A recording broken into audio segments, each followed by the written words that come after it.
উল্টো পথে বেপরোয়া গতিতে চলার সময় রাজধানীতে দুই সরকারি অধিদপ্তরের গাড়ির মুখোমুখি সংঘর্ষ হয়েছে। এতে উভয় গাড়ির চালক আহত হয়েছেন এবং গাড়ি দুটি ব্যাপকভাবে ক্ষতিগ্রস্ত হয়েছে। গাড়ি দুটোকে পরবর্তীতে রমনা থানায় নিয়ে যায় পুলিশ। শনিবার বিকেল 4:45টার দিকে রাষ্ট্রীয় অতিথি ভবন যমুনার সামনের সড়কে এই দুর্ঘটনা ঘটে।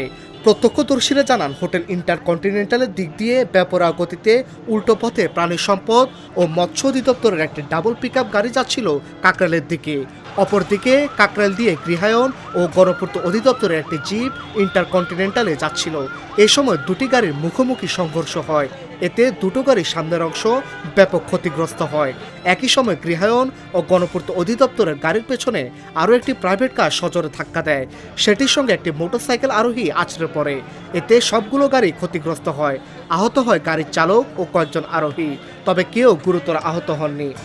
ওই গাড়িটা বর্ষমানের গাড়িটা উল্টা আসছে, উল্টা এসে এই গাড়িটার বাইরে দিচ্ছে, প্রচুর স্পিড আসছে। ওইটা মারছে, ওইটা আবার এটার পিছনে বাইরে দিচ্ছে। আমি এই গাড়ির পিছনে ছিলাম, এই গাড়ি আগে ছিল। আচ্ছা, তো ওই গাড়িটা রং সাইডে আইসা এটারে মারছে, এইটা আবার পিছনে মারছে। ওই গাড়িটা কোনো মন্ত্রণালয়? হ্যাঁ, দোনোটাই সরকারি গাড়ি। ওই সাইডে এক মাইক্রোবাস বাসাতে যাওয়ার জন্য উনি এই সাইডে ওই আইল্যান্ডের লোক বাড়ি খেয়ে উনি এই সাইডে হয়ে গেছে। এই বিষয়ে ওই এলাকার ট্রাফিক পরিদর্শক মুসা সালে আকন বলেন, ইফতারের আগের এই ঘটনায় সড়কে যানজটের সৃষ্টি হয়। দ্রুত রেকাল লাগিয়ে গাড়ি দুটিকে রমনা পার্কের পাশে নেওয়া হয়। পরে রমনা থানা পুলিশ গাড়ি দুটিকে থানায় নিয়ে যায়। তবে এই সময় গুরুতর কেউ আহত হননি। কয়েকজনের হাত ও পায়ে সামান্য আঘাত পেয়েছেন। তারা কাছের হাসপাতালে চিকিৎসা নিয়েছেন বলেও জানান তিনি।